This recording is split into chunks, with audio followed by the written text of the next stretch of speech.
15 heures passées de 22 minutes. Bienvenue au Saint-Louis du Sénégal. L'heure de boire du thé. Donc, ke fépp foo mënti nekk di seetaan vidéo bi jàppal ni heure bi waxtu naan ataaya la ginnaaw bi nga añee ba suur tey ñu ngi fii ci Saint-Louis ni ma leen ko waxee démb rek ñu ngi ci 6e édition festival de théâtre danse Pencum Théâtre bi nga xam ni la compagnie de théâtre danse Kakatar moo ko organisé tey nag ba keroog festival bi di jeex je serai pas seul dans mes plateaux parce que ay plateau spécial la ñuy def dinañ fi dalal ay kàngam ci wàllu théâtre waaye tamit dinañ fi dalal ay nit yi nga xam ni ay conte la ñuy def dinañ fi dalal ay danseurs mais tey ma dalal fi Diadji donc dama koy bàyyi rek mu nuyoo wax ñu moom mooy kay Diadji réellement mooy kan lan lay def lan lay liggéey ak lan la ci compagnie de théâtre bi. Merci petit papa maa ngi nuyu waa kuréelu seenu Pa Xumb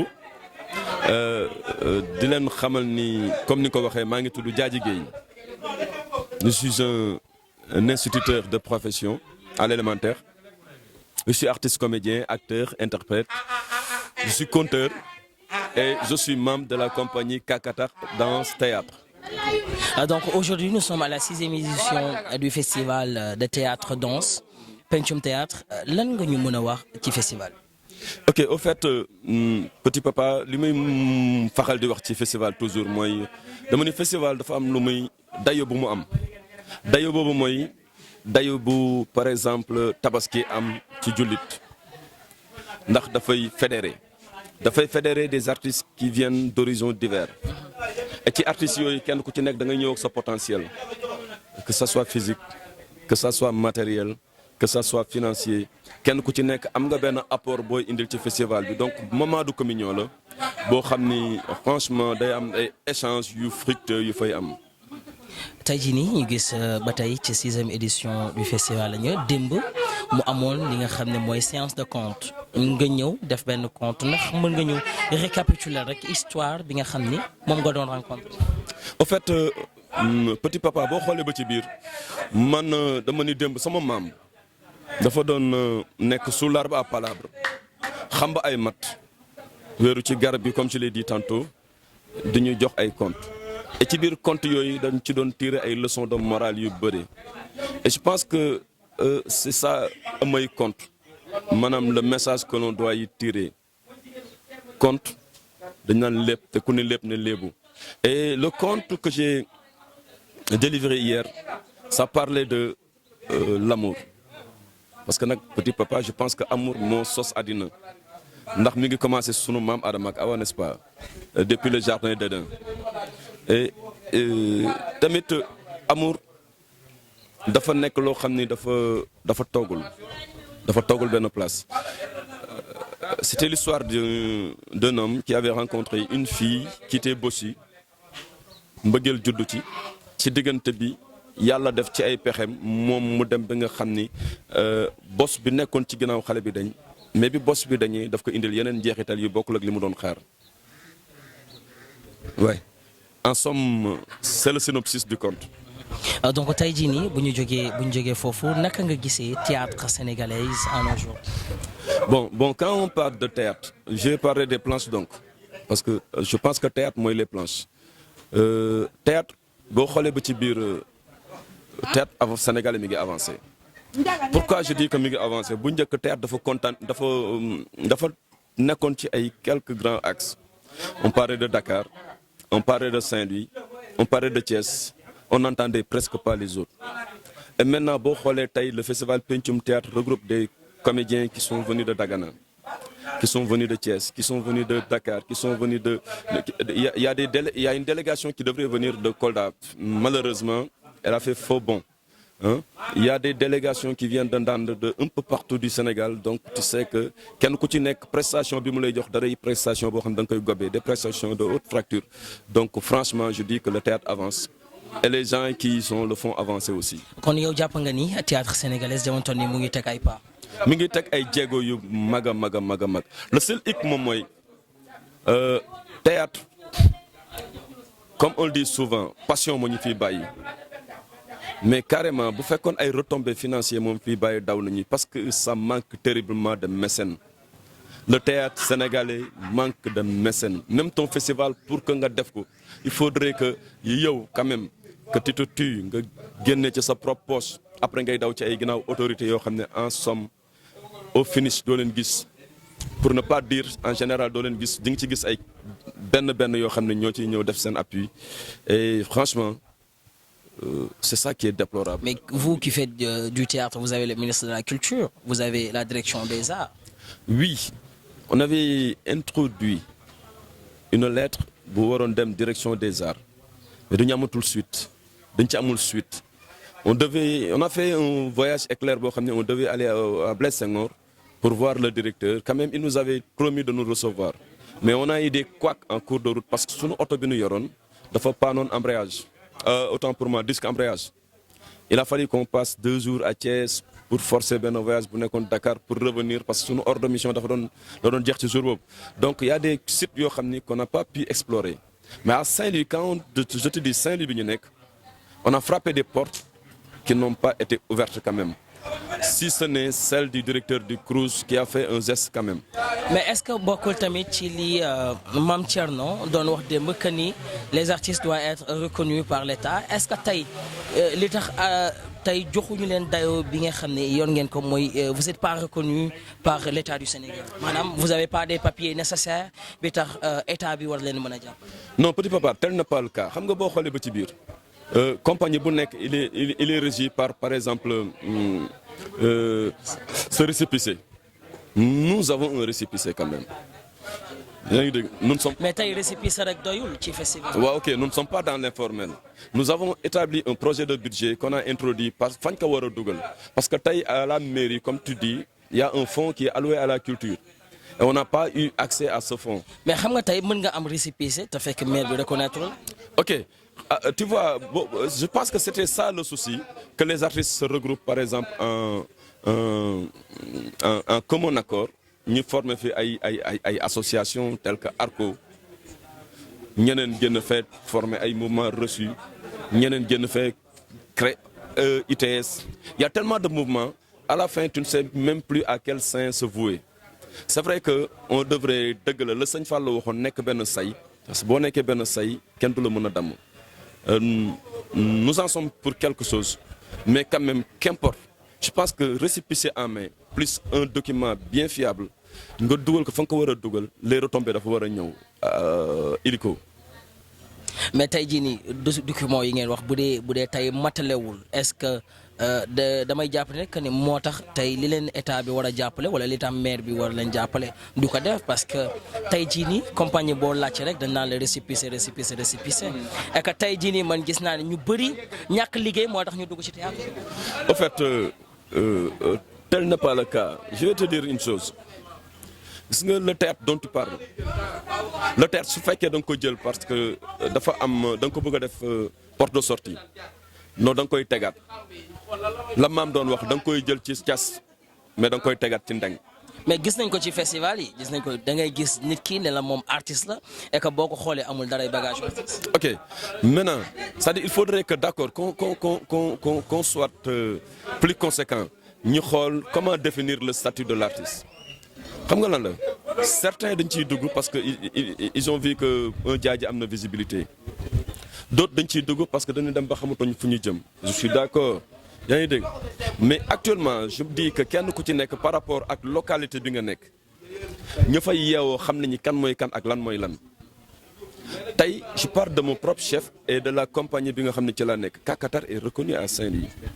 Et Kakatar quand il organise un festival normalement les autorités saint-louisiennes dañ ci war a dugal seen loxo ba mu jeex tàkk. Mais tey jii lan moo tax avant ngay continuer tey comme li nga waxee Kakatar ils sont reconnus à Saint-Louis lan moo tax tey seen rakk yi di def festival yéen ngeen jël festival aussi teg ko ci seen kaw rakk yi comme si que ni da ngeen di concurrence ak seen rakk yooyu.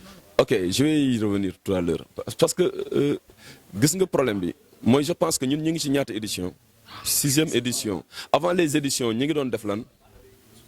ñu ngi doon def 72 heures avant les 72 heures ñu ngi doon def anniversaire donc je pense que ce festival a perduré quand même yàgg na fi et rakk yooyu ngay wax c'est la première fois que ñuy organiser festival c'est leur première donc je pense que du ñun ñoo fekk rakk yi mais rakk yi ñu fekk si.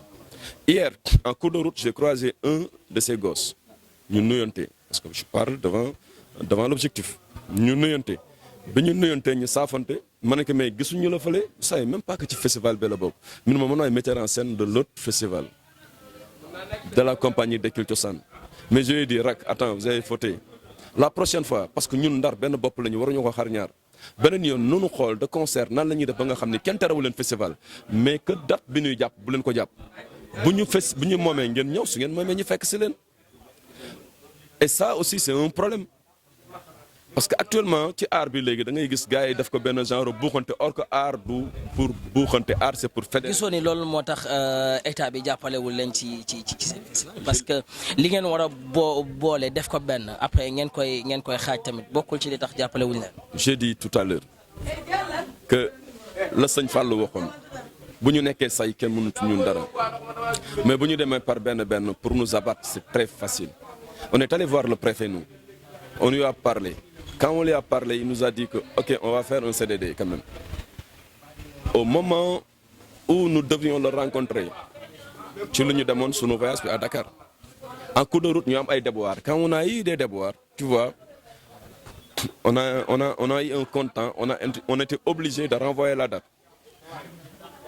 Lorsqu'on est revenu, le préfet était parti en voyage, il nous avait délégué l'adjoint. L'adjoint. Quand on a vu l'adjoint, il nous a rassurés, il nous a aidés quand même. Il nous a aidés techniquement. Mais sur le côté pécunier, c'est là où le bas blesse. C'est là où le bas blesse. Maintenant, moi je vais dire une chose. Nous sommes artistes de nous. Et lu ñu yore ñëpp xam nañu lan la ko xamul lan la ñun xam nañ ko fu ñu ko bëgg a jëmee ñun daan ko fa jëmee quoi que cela nous coûte même s'il faut que ñu que lépp lu nekk sunu poche ñu génn ko tekk ci table bi daan ko def parce que c'est un pari et on va gagner ce pari. est-ce que su tey booy nekk ci TikTok bi moo leen tiital ba tey ngeen ku nekk bëgg a organiser festival ku nekk bëgg a nekk artiste. ok mais petit papa TikTok c'est un phénomène récent. mais booy ñoo ngi leen di bëgg rek. non attends c'est-à-dire qu'est-ce xam nga lan laay waxal dama ci jaba comme on le dit souvent yaa ni ñaari ñu ngi dara demal jaba c'est le marché. boo demee ci marché di nga gis ku fay teg Dakar ki teg buy ki teg béngal mais du tere mu jar art bi dafa yaatu ku ne bay sa waar mu tey. non mais bokkul parce que tey jii nii booy xool les gens sont plus concentrés sur le TikTok. Oui.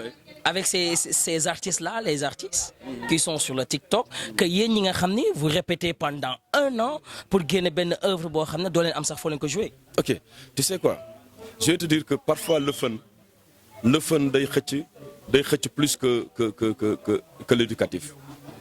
yaa ngi dégg ci TikTok bi souvent j'y rencontre des trucs yoo xam ne qui te font marrer c'est vrai et les autres aussi s'y retrouvent. Pourquoi? Parce que les Sénégalais, ils ont tellement de problèmes qu'ils n'ont même plus le temps d'aller voir des longs métrages ou des courts métrages ou des téléfilms.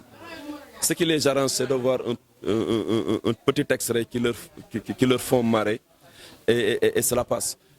Mais ça, c'est le cadet de mes soucis. Qu'est-ce que je veux te dire exactement?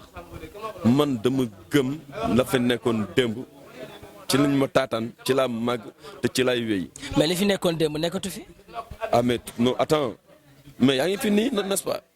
waaw man maa ngi Ndar mais li fi nekkoon démb ci théâtre nekkatu fii. qu'est-ce que tu veux c'est que je ne te comprends pas quoi qu'est-ce que tu veux dire. parce que tey jii nii bu ñu demee ba taxawal grand théâtre c'est pour les artistes comédiens non. Ouais. Mais est-ce que artistes comédiens yi ñoo ngi fay jouer. bon à Dakar je sais pas. parce que Saint-Louis lan mooy Saint-Louis fan mooy seen salle de spectacle de théâtre. à Saint-Louis xam nga quel est le problème. à Saint-Louis il manque d'infrastructure. parce que Babacar Faye gis na ni que ni vous avez pas une salle de spectacle mu jël këram defal leen ko salle de spectacle pour ngeen ciy jouer. tu m'as posé une question et tu as répondu à la question. non j'ai pas répondu. Juste pour te dire on manque terriblement d'infrastructure. On avait le quai des Arts n'est plus fonctionnel. C'est privatisé, tu vois. On avait un centre culturel déphasé. On nous a amené dans notre local, on n'a pas de centre culturel, mais des bureaux culturels qui manquent d'espace quand même. Sur ce, on jouait par-ci, par-là. Babacar Faye a jugé quand même, et je salue cela, a jugé quand même de prendre son terrain qui lui appartient, d'en faire une salle de spectacle. Et ça, c'est louable. Et depuis lors, il y a des prestations qui se font là-bas. Donc le théâtre n'est pas mort à Saint-Louis. On est en train de presser. Presque chaque samedi, on presse là-bas. Et non seulement des artistes saint-louisiens, mais des artistes qui viennent d'autres localités. Récemment, les artistes de... C'est quel groupe encore? Les artistes qui ont joué là-bas à Saint-Luther. C'est pas Wetchode, c'est... Bolo Tiosan, excusez-moi, Bolo Tiosan. Moi, il faut me jouer avant le festival. Donc le théâtre, il est vivant à Saint-Louis. Non, attends, le théâtre n'est pas vivant. Bon, on peut dire que le théâtre est vivant parce qu'il y a des répétés tout le temps, mais à moi, il faut les jouer. Est-ce que tu as mis Joton Genbay? Nous baillons. Ok, d'accord, mais je vais te dire une chose. Tu es chez toi. Tu es chez toi. Hein? Tu as des problèmes dans ta maison. Est-ce que cela donne est-ce que cela te donne le droit de dire non, damay gedd kër gi bàyyi fi xale parce que dañu réew ou bien quelque chose comme ça? Non, c'est pas une question de guide parce que amoo leen salle de spectacle, amoo leen foo leen jouer. Théâtre bi mayu leen xaalis bàyyi leen. Mais le théâtre, xam nga moom mooy lan? C'est qu'au demeurant, c'est vrai que le théâtre moom mooy la scène. C'est ça qu'on appelle le théâtre. Mais le théâtre est vivant en nous. Fu nu dem dañ koy yóbbaale loo xam ne booy sango da nga ko doo ko summi kooku tu ne peux pas t'en départir. Qu'est-ce qu'on va faire? Je vais dire que contre vents et marées, nous allons continuer notre combat. Notre combat, c'est... Mais le combat bi nga xam ne doo leen ko gagné. Combat bi nga xam ne doo leen ko gagné doo leen ko bàyyi ko tam. Attends, on peut perdre une bataille, mais la guerre nous reviendra de droit. Non, parce que vous avez déjà perdu la guerre. Grand théâtre national Daniel Sorano. Daniel Sorano, c'était pour les c'était pour les artistes. Comédiens, tey jii les musiciens ñoo fa ëpp. Nu ñu koy waxatee sax grand théâtre aussi musiciens ñoo fa ëpp. Donc cër bi ngeen waroon am amoo leen ko bàyyi leen et que seen festival yi bokk na ci jégal ma ci kàddu yi ëmbalante yi dafa bëri. Ok, petit papa, je vais te dire une chose quoi. Moi, je suis pas sceptique. Man gëm bokkuma ci génération ba nga xam ne fu nu toog dañuy sànni xeer naan dañu ñu waroon man damay def ba pare après nag mën a ñëw leen ku ñëw baax na ku ñëwul baax na c'est ça que je viens de dire et je suis conséquent avec mes propos.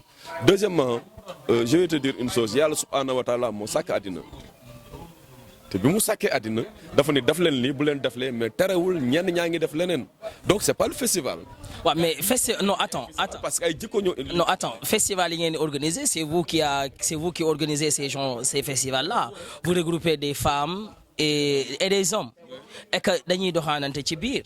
Il faut qu'on dise les choses telles qu'elles sont. Dañuy doxaanante ci biir ñenn ñi bu ñu ñëwee ci festival bi jigéen moo leen fi indi yenn jigéen ñi bu ñu ñëwee ci festival bi góor moo leen fi indi lan moo tax loolu doo leen ko wax. Bon. Et que ngeen wax ni que ni ay artistes ngeen. En fait, on a un cahier de charge.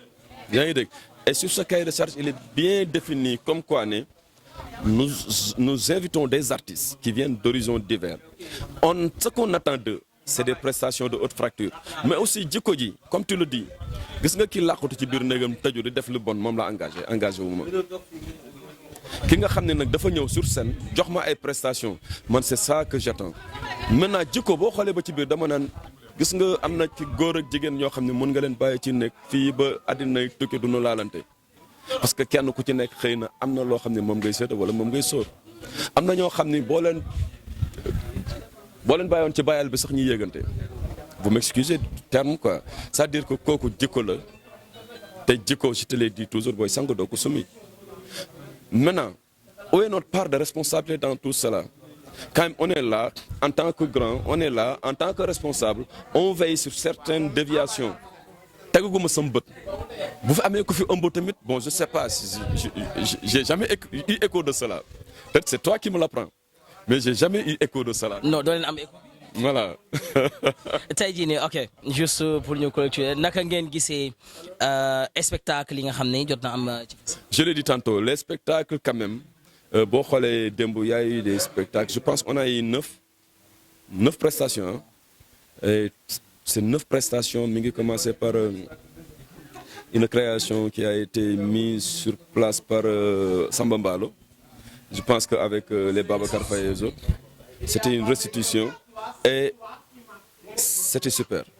Les autres spectacles qui ont suivi aussi n'ont pas dérogé à la règle. Les spectacles se sont succédés et ils étaient tous à la hauteur du festival. Et franchement, pour tout cela, je remercie tous les artistes qui ont ménagé aucun effort pour que ce festival réussisse. Pourquoi la compagnie Kakatar a choisi de poser les débats sur l'Internet? Ok, tu sais que actuellement, comme je le dis, quoi, l'Internet était un outil vraiment pour faciliter comment dirais-je, pour mieux intégrer la mondialisation. Tu vois, on est à l'ère de la mondialisation. Tu es là, je suis à Washington, au Canada, on se connecte rapidement, on est up, tu vois. Maintenant, c'est-à-dire des personnes mal intentionnées maintenant s'en approprient pour d'autres fins. Et juste comme que nous, comme disait Jean-Baptiste Poquelin, nous sommes là pour comment dire, corriger les mœurs en faisant rire. On a préféré axer le débat sur Internet pour alerter la population, pour leur dire que l'Internet, s'il était là pour un bien, il fait beaucoup de mal quand même. Vous ne pensez pas que la compagnie Kakatar veut faire la promotion de Facebook, Instagram, etc. Nous ne faisons pas de la publicité. Hier, vous nous avez montré de la publicité parce que vous avez pris les logos de ces logiciels-là et vous nous montrez ça. Mais attends, maintenant, si je veux parler, je vais te dire une chose. Quoi. Si je veux parler si je veux te montrer un chat, je pense que aller prendre le chat et te le mettre devant serait préférable que de te le décrire. Si j'ai la possibilité de te donner un chat, comme disent les pédagogues, ils disent que faire une leçon de sauce sans la sauce est une aberration pédagogique. Donc je pense que il faudrait mettre la personne devant le fait accompli. Leur montrer que Instagram, comme tu le dis, Facebook, YouTube et machin sont là. Ils ont été inspirés par des gens à des fins professionnelles. Ils ont été instaurés par des gens pour mieux faciliter la relation entre les gens. Mais comme je le dis, mais en toute chose, il y a des couacs. Il y a des personnes qui sont derrière et qui l'utilisent à d'autres fins. C'était ça notre objectif. Et je pense que la majeure partie des personnes qui sont là, qui étaient là, ont compris, je pense. C'est quoi votre dernier mot? Mon dernier mot, ce sont aussi des mots de remerciement quand même. Des remerciements envers, je l'ai dit tout à l'heure, le DG du Crous, qui nous a été d'un apport quand même. Malgré que le reste des autorités saint-louisiennes nous ont fait faux bon, lui, il a mis la main à la poche pour que le festival réussisse. Il y a aussi d'autres personnes qui ont été là, des grands à nous. Je citerai Pam Banik, je citerai Abdoulaye Koyaté, il est au service des mines à Dakar, ministère, quelque chose comme ça, ça m'échappe quand même. Il nous a aidés conséquemment. En allant à Dakar, il nous a donné un bon de carburant de 100 litres pour qu'on puisse quitter Dakar, pour qu'on puisse quitter Saint-Louis, aller à Dakar et revenir sans problème. Il nous a aussi été d'un apport financier en ce temps. Il a récidivé. Donc franchement, je ne pouvais pas ne pas citer cela. La directrice du centre culturel nous a octroyé le véhicule du centre culturel durant tout ce temps-là. C'est le véhicule qui nous a amenés à Dakar, c'est le véhicule qui nous a ramenés ici. Et c'est ce même véhicule qui fait les navettes pour faciliter, par exemple, certains déplacements concernant le festival.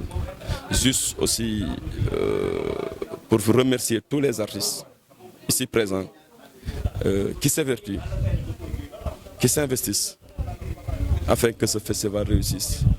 Et te remercier toi aussi, papa, et votre label, parce que je pense que vous faites un grand travail. Si on est dans l'ombre, on fait des créations qu'on met en œuvre, autant pour moi, et que personne n'est Dieu sûr. Je pense que ce n'est pas la peine. Alors félicitations à vous aussi. Merci beaucoup. Merci.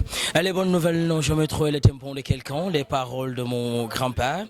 Donc, nous étions avec Djadji de la compagnie de théâtre Clé Kakatar. Donc, nous avons légui tegaat keneen ci suñu plateau waxtaan ci théâtre waxtaan aussi ci li nga xam ni mooy pièce yi xam ni joué na ko fii ci festival Pencum Théâtre merci.